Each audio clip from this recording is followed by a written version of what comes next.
ದಿನಕ್ಕೊಮ್ಮೆ ನನ್ನ ಮೊಮ್ಮಗನಿಗೆ ಹೇಳಿ ಬರೆಸಿ ಹೋಗಿ ನೆಮ್ಮದಿಯಿಂದ ನನ್ನ ಮೊಮ್ಮಗನಿಗೆ ಪರೀಕ್ಷೆ ಕೂಡ ಹೇಳಿವಿ. 8ನೇ ಹಿಡ್ಕೊಂಡು ಕಳ್ಸ್ಕೊತಾ ಬಂದೀವಿ. 8ನೇ ಹಿಡ್ಕೊಂಡು ಕಳ್ಸ್ಕೊತಾ ಬಂದೀವಿ. 8ನೇ ಹಿಡ್ಕೋತ ಪಾಸ್ ಹಾಕೋತಾನೆ ಬಂದ. ಯಾರು? ನನ್ನ ಮೊಮ್ಮಗ. ನೆಮ್ಮದಿಯಿಂದ ನನ್ನ ಮೊಮ್ಮಗ ಪಾಸ್ ಆಗಿ. ಗುಂಡಪ್ಪ ಸರ್ ನೀವು ಬೆನ್ನಿಗೆ ಬರ್ತೀವಿ. ಅವ್ರಿಗೊಂದು ಹೇಳಕ್ಕೆ ಗುಂಡಪ್ಪ ಸರ್ ಬರೋದು ಹೋದ್ರೆ ಭೀ ನೀವರ ಕಂಟಿನ್ಯೂ ಬಂದಿರಿ. ಹಾಂ, ನೀವೇನು ಹಾಕೊಟ್ಟಿದ್ದು ಬರ್ದು ಕೊಡ್ತೀನಿ.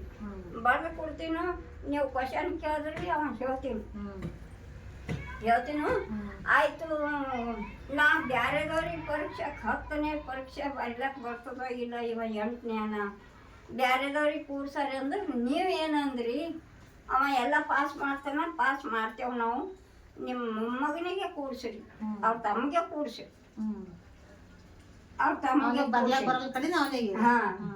ಅದಕ್ಕೆ ನನ್ನ ಮೊಮ್ಮಗನಿಗೆ ಕೂಡಿಸಿ ನನ್ನ ಮೊಮ್ಮಗ ಪಾಸ್ ಆಗ್ಯಾರ. ಹಾಂ, ನೆಮ್ಮದಿಯಿಂದ ನನ್ನ ಮೊಮ್ಮಗ ಪಾಸ್ ಆಗಿ ಎಲ್ಲರಿಗೆ ಪೇಡೆ ಹಂಚಿ ಹೋಗ್ಯ.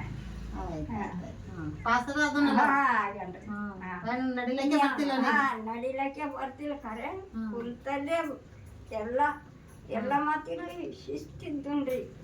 ಹಾಂ, ಏನು ಮಾಡ್ಬೇಕ್ರಿ, ನಮ್ಮ ಹಣೆ ಬರ್ಕ್ ಹೋಡಿ ಕಳ್ಕೊಂಡು ಕೊಡ್ತಿದ್ದೇವೆ. 4 ತಿಂಗಳ ದಿನ ಹೊತ್ತಾಯ್ತು. ಪಾಸ್ ಆಗ್ಯಾನ. ನಿಮ್ಮ ಪುಣ್ಯನೇ ರೀ, ನಿಮ್ಮ ಋಣ ನಾನು ಎಂದಿಗೆ ನಾ ಸಾಯವರಿ ತನ ಮರೆಯಪ್ಲೇ ಇಲ್ಲ.